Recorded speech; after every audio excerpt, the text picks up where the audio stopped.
조선 삼돌이 이야기 8화 도깨비 구슬과 떠돌이 옥장. 따각 구슬이 부딪히는 소리가 마당에 경쾌하게 울렸습니다. 야, 다시 해, 다시 해. 아이들이 둥글게 모여 앉아 있었습니다. 마을 아이들끼리 모여 구슬치기를 하고 있었습니다. 효성두련님이 손에 구슬을 쥔 채 웃었습니다. 이번에 내가 이긴다. 그때 삼돌이가 옆에 앉았습니다. 나도 해도 돼? 야, 삼돌이 왔다. 아이들이 삼돌이를 반겼습니다. 삼돌이는 구슬 주머니에서 구슬을 하나 꺼냈습니다. 도깨비가 주고 간 그 구슬이었습니다. 구슬은 햇빛을 받아 묘하게 반짝였습니다. 자, 시작이다. 첫 판이 시작되었습니다. 효성이가 먼저 굴렸습니다. 따각! 구슬이 정확하게 맞았습니다. 오! 아이들이 환호했습니다. 이번엔 삼돌이 차례였습니다. 삼돌이는 잠깐 망설였습니다. 그리고 구슬을 굴렸습니다. 또르륵 탁.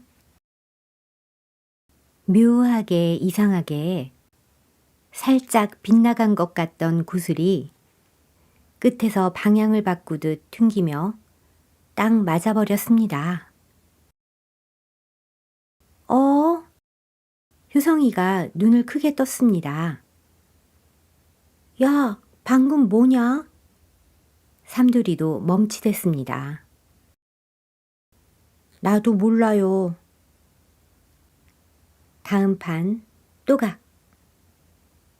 또 맞았습니다. 그 다음 판도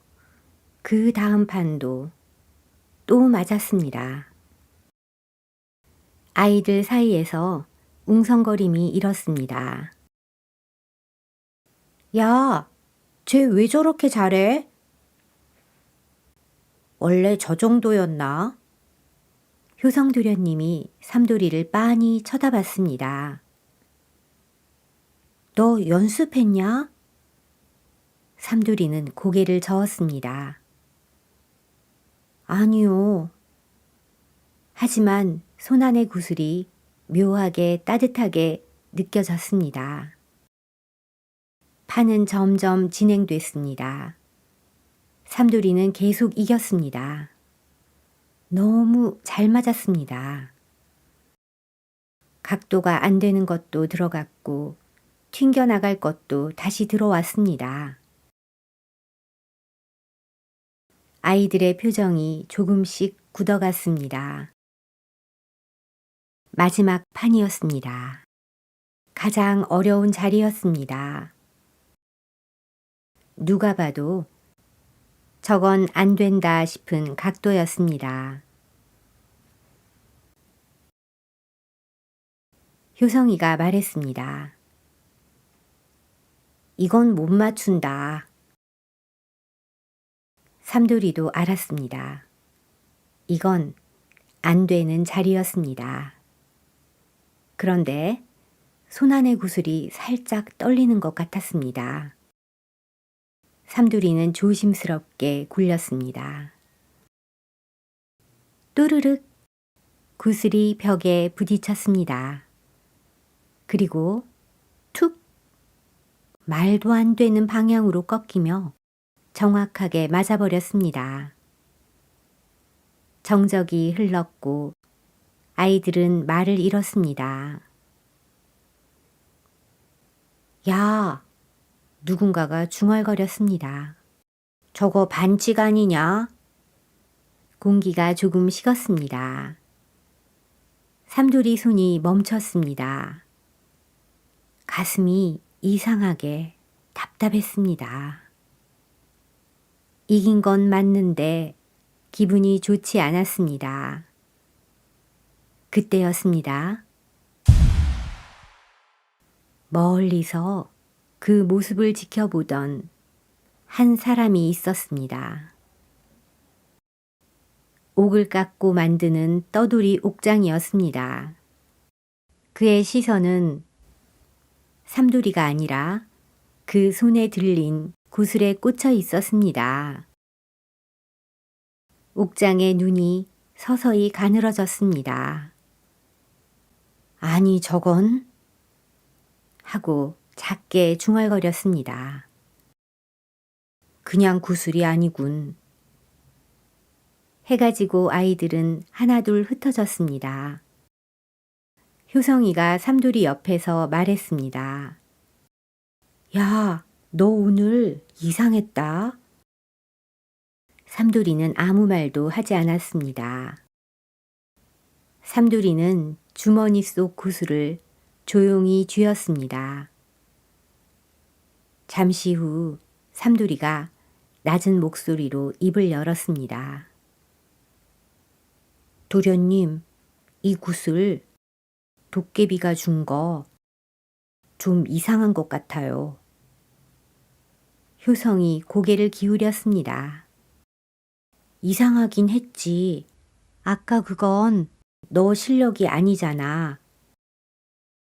삼돌이가 구슬을 바라보며 말했습니다. 자꾸 마음대로 움직이는 것 같아요. 좋은 물건이 아닌 것 같아요. 잠깐 침묵이 흐른 뒤 삼돌이가 조용히 말했습니다. 아무래도 도깨비한테 돌려줘야 할 것 같아요. 효성이 한숨을 짧게 내쉬며 고개를 끄덕였습니다. 그래, 괜히 가지고 있다가 더 큰일 나겠다. 돌려주는 게 맞지.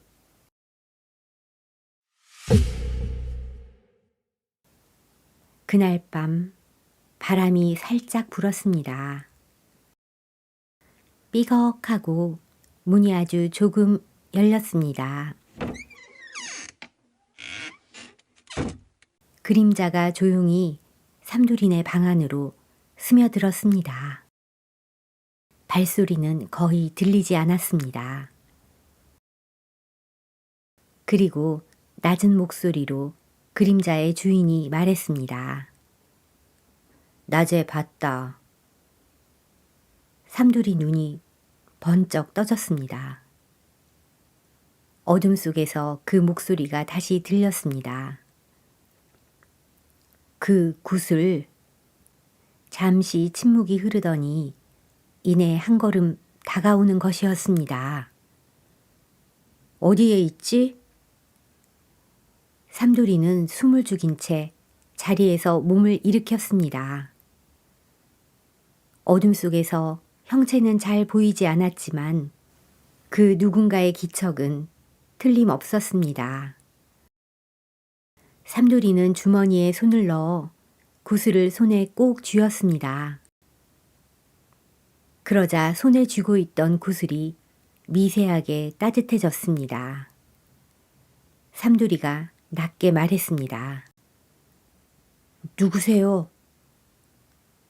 잠시 침묵이 흐른 뒤 낮에 그 떠돌이 옥장이 한 걸음 더 다가왔습니다. 달빛이 스며들며 얼굴의 일부가 드러났습니다. 거칠게 마른 손과 날카로우면서도 집요한 눈빛이었습니다. 떠돌이 옥장이 조용히 말했습니다. 그 구슬. 삼돌이는 구슬을 더욱 꽉 쥐었습니다. 제가 받은 거예요. 옥장의 시선이 주머니 속에서 구슬을 움켜쥐고 있는 삼돌이의 손에 꽂혔습니다. 그건 네가 가질 물건이 아니다. 나에게 넘겨라. 삼돌이는 한치도 물러서지 않았습니다. 줄 수 없어요. 저한테 준 친구한테 돌려줄 거예요. 순간 옥장의 눈빛이 서서히 굳어졌습니다. 방 안의 공기가 낮게 가라앉았습니다. 떠돌이 옥장이 한 걸음 더 내디뎠습니다. 그럼 직접 가져가야겠군. 어둠 속에서 옥장의 눈이 번뜩였습니다.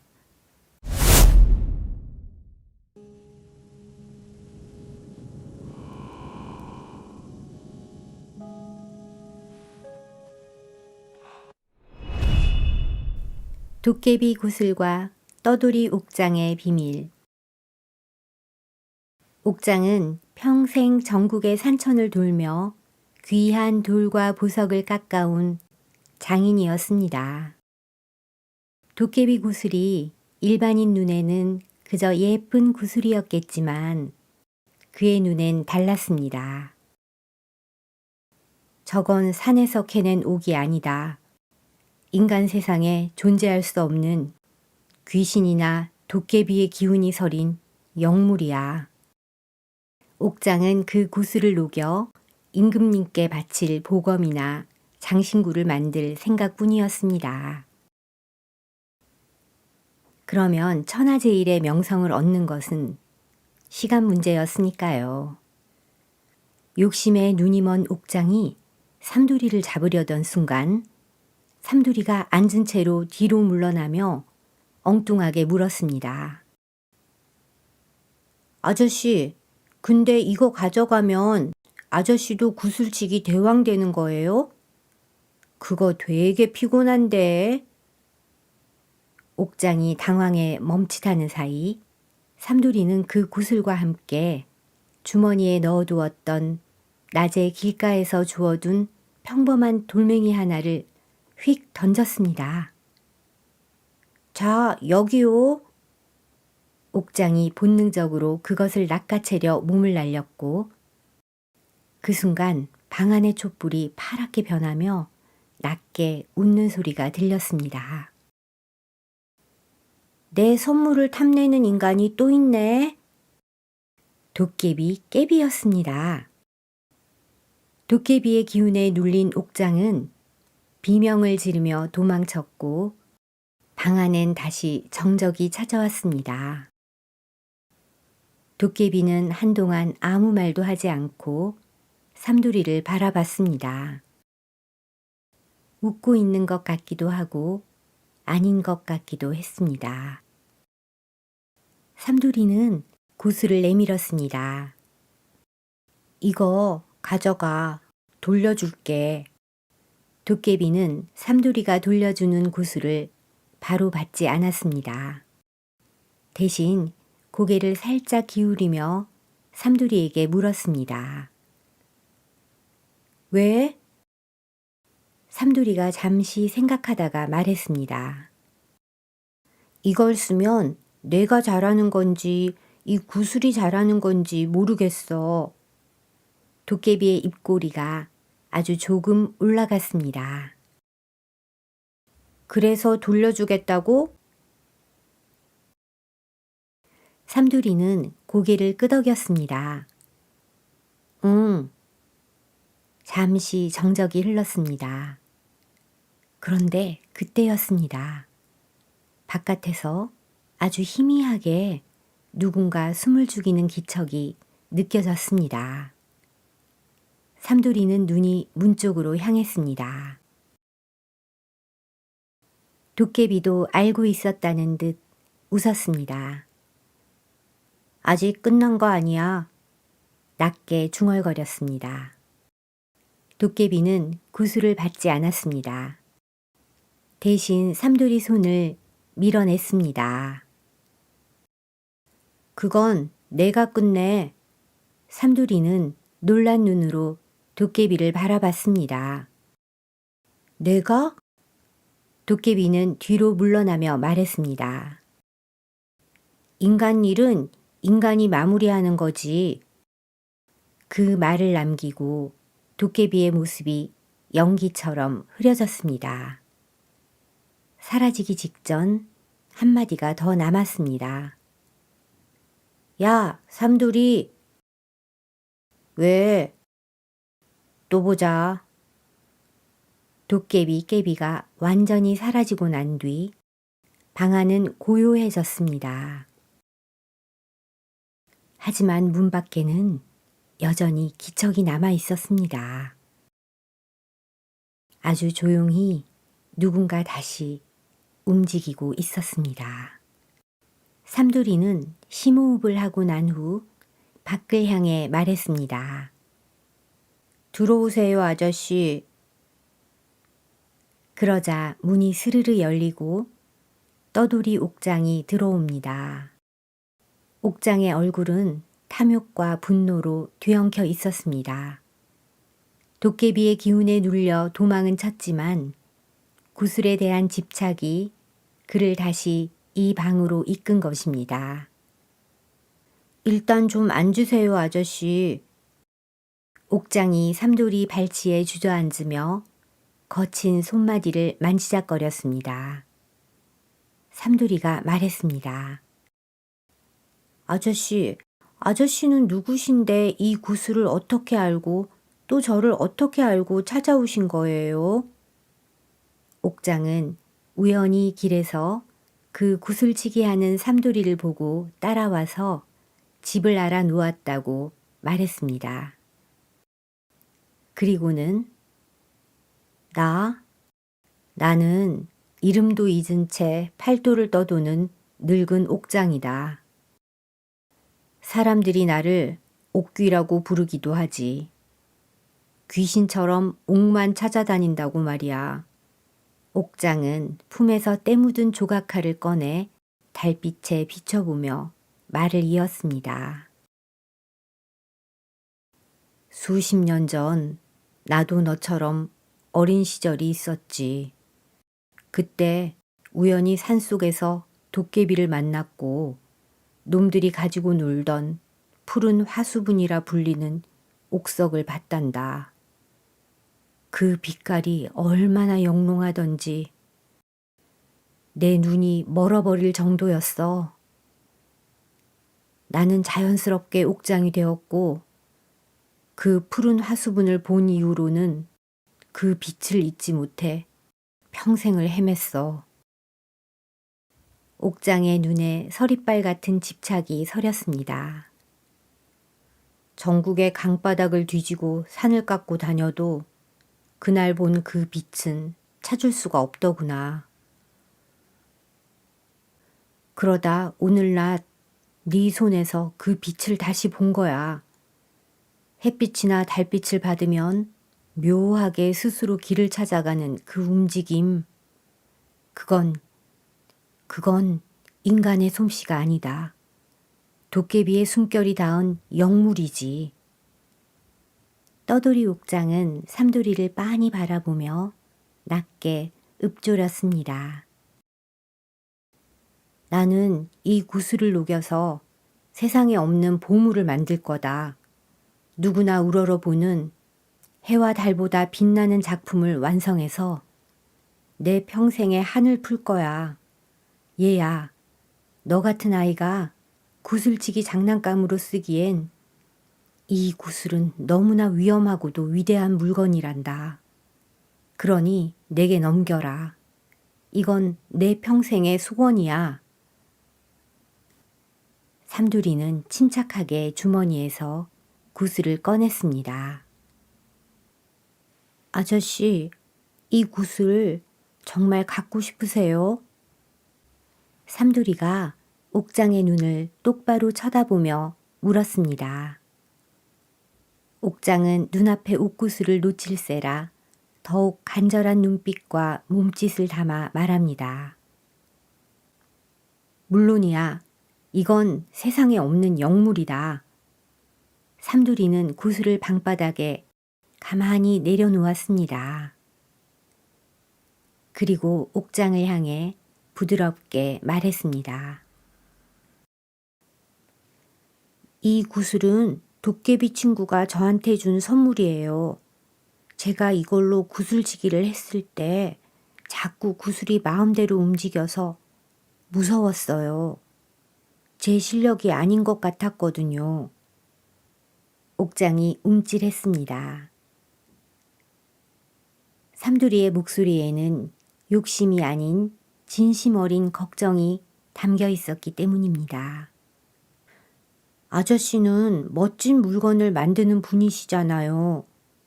이 구슬을 가져가서 아저씨가 멋지게 다듬어서 임금님께 바치면 명성을 얻으실 수도 있겠지요.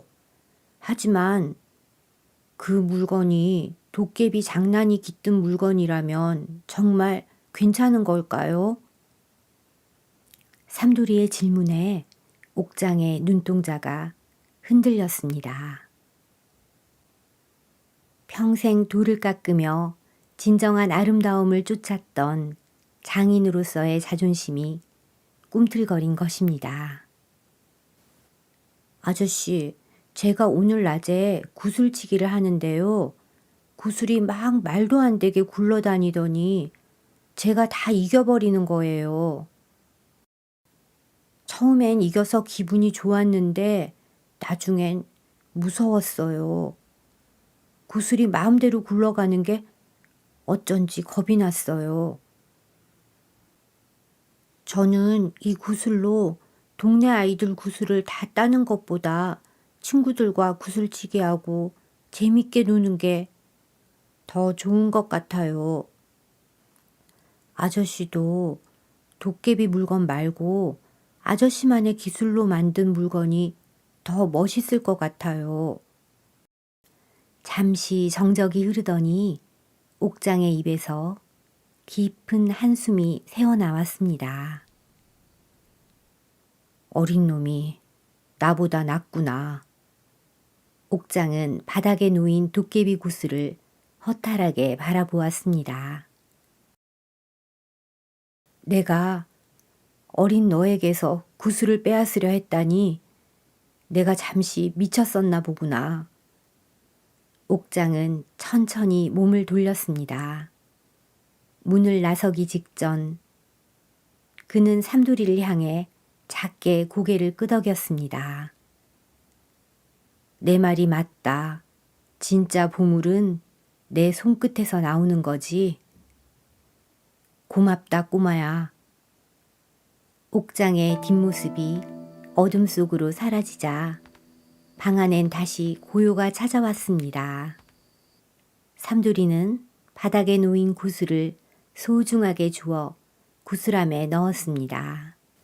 이제 이 구슬은 삼돌이에게 소중한 것이 무엇인지 생각하게 해준 진짜 보물이 되었습니다. 구슬함에는 낮에 구슬치기에서 이겨서 따온 아이들의 구슬이 잔뜩 담겨 있었습니다. 다음 날 오후 삼돌이는 어제 친구들에게 땄던 구슬을 모두 돌려주고 친구들과 크게 떠들고 웃으며 구슬치기를 합니다. 먼 산등성이에 푸른 도깨비불 하나가 잠깐 깜빡이며 사라졌습니다.